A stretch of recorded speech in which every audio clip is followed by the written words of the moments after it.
Hi, I'm Keith Baker, and today I'm going to talk a little bit about self-regulation, what it is, and why you need it to attain expertise. I have a couple of caveats like usual. Number one, I'll make a few simplifications. For those of you who want to know more details, you'll notice that there are references on the bottom of the slides, and you're welcome to find those and read those for all the details you might want to have. Self-regulation is really about controlling yourself. You might call it self-control for that matter. The idea is that self-regulation allows you to do things you don't want to do or stop yourself from doing things that you know you shouldn't do but might want to do. You'll see here this definition from the paper shown at the bottom of the slide. It's really about controlling impulses, and that's in a very broad way. Maybe someone cuts you off in traffic and you want to say something negative to them and you decide not to because you control yourself. And so it goes. Regulating appetitive behavior is a very general statement for regulating yourself when things come that would draw your attention away. For example, you're hungry, you see a piece of cake, you think, gee, I love that piece of cake, but you decide against it because you know that your weight will be negatively impacted by that. So that's controlling appetitive behavior. The idea is that in the brain there's what's called top-down control, and that's that cortical areas of the brain, or the executive function of the brain, which is really the frontal cortex or prefrontal cortex, has areas that regulate or control sort of subcortical areas that make you want to do things that you might think better of. For example, in the anterior cingulate cortex, which is in the prefrontal cortex, that's a key area in self-regulation. And that really is balancing this control from the top and sort of desires from the subcortical regions and keeping them in check. So the idea is that if you have too strong of subcortical urges to do something and your top-down control isn't there for you, then you're likely to fail in your self-regulation and do something that you otherwise would rather not do. I'd like to get across the idea that self-regulation is what's called a limited resource. At any given moment you have a certain amount of it, and every time you engage in a form of self-regulation, you use some of it up, leaving you a little bit depleted, or depletion of the self, or ego depletion is the funny term that you'll see in the literature. But the concept is that at any given time, you have a limited amount of self-regulation, and every time you use some of it up.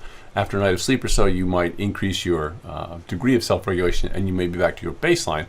But at a given moment in time, as you use self-regulation for an activity, there's less left over in the next coming moments. One way to think about this is how muscle gets tired or depleted when it does some exercise. So maybe the first 5 pull-ups aren't too hard, but the 6th, 7th, and 8th become really hard because you're using up the energy source, so to speak. So when you use self-regulation, you deplete it. And that's a nice analogy, which is the muscle analogy. I'll show you an example of what this looks like in normal humans. These are students in college who are fit and well. That's these folks over here, these little stick figures. And they're going to be randomized. And in fact, they're not only going to be randomized, but they'll be crossed over. In other words, they will get to experience both sides of this randomization process.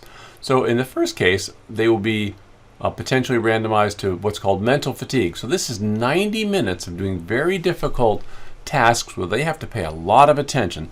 And attention requires self-regulation. So you're going to be using self-regulation to accomplish these tasks. The control group, on the other hand, gets to watch some fun movies about trains and a few other fun things. Not too hard to do. At the end of this, they're going to be assessed for the degree to which they feel fatigued. You can see at the baseline shown down here, in the pre-area down here, both the group that is about to start the difficult task and the group that's the control task are similarly fatigued or energetic or baseline level of energy, so to speak. And you can see that after the task that they've done, whether it's the simple task, the control task here, watching the movies, or the effortful task requiring self-regulation, they feel differentially fatigued.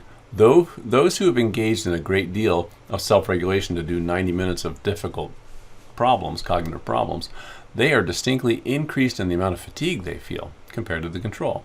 Which makes sense. It's not too hard to watch movies, and it is effortful or difficult to do sort of test level materials for 90 minutes. Now at the end of this, they're all going to undergo the same exact exercise bicycle test, and they have been outfitted to work on the exercise ergometer, which is a device that allows you to increasingly make pedaling more and more difficult And so that's what they're going to be doing next. So down here, what I want you to see is this little triangle where they're going to start off easy, and as time goes by during their cycling, they're going to make it more and more difficult. That's what the experimenter gets to do. And they're going to cycle until they just can't do it anymore and that they quit. But they are told to cycle until they are exhausted and cannot do this anymore. So that's going to be their task. During the cycling task, they're going to be rating their perceived exertion here on the y-axis. And you can see early on, here in the early minutes of their pedaling, the exertion is not too hard because the task isn't that difficult yet. But as time goes by, as you can see here, the task gets more and more difficult and the exertion goes up and up because this is harder and harder to pedal. You can see throughout the entire pedaling event that those who had done the 90 minutes of self-regulation find this thing more difficult, or they are requiring higher degrees of exertion to do the exact same amount of work. In addition, they are told to cycle to exhaustion, and the question is, who quit first? And the answer is those who did the cycling after the mental fatiguing event. In other words, if those who had done some significant self-regulatory activities, they quit distinctly sooner than the group that watched the movies. And you can see here the effect size is small to medium, which is to say, had they previously engaged in self-regulation by doing this cognitive task, they couldn't do a physical exercise as long as those who had not. It used up self-regulation, which is making yourself do this onerous pedaling task, and they quit actually earlier. Now this all brings up to the concept of deliberate practice and self-regulation. And the idea here is that since deliberate practice is part and parcel and necessary to attain expertise, one then has to ask the question, if you need self-regulation to engage in deliberate practice, then you can see why it's important that we're talking about self-regulation. This is a slide that I've shown to you some weeks ago, and the concept here is that very many elements of deliberate practice do in fact require substantial amounts of self-regulation. Look at some of the words that are on this slide. Deliberate practice requires effort. It is highly structured. It is not just playing around. It is not inherently enjoyable, so you have to make yourself do something that is not inherently fun. It does not have immediate rewards, so you have to do something that doesn't gratify you immediately. And it actually is costly oftentimes, whether it's time, effort, or physical money. But the point is that deliberate practice requires a significant or a high degree of self-regulation to engage in the very process itself. So that is why I think that it takes a fair degree of self-regulation to engage in deliberate practice, and that's why we're talking about it today, and again in the next video too. In addition, self-regulation has additional benefits to the person who exhibits it. I'll show you an example here where the degree to which someone trusts you will be inferred actually by the degree of self-regulation that you exert or that you demonstrate. So here we have our individuals who are going to be randomized. That's our randomization symbol. And they're going to be reading about a person. We're going to call that person a confederate. And in this story about the other person, that person, the confederate, is going to be demonstrating in their behavior in the story high degrees of self-regulation or low degrees of self-regulation.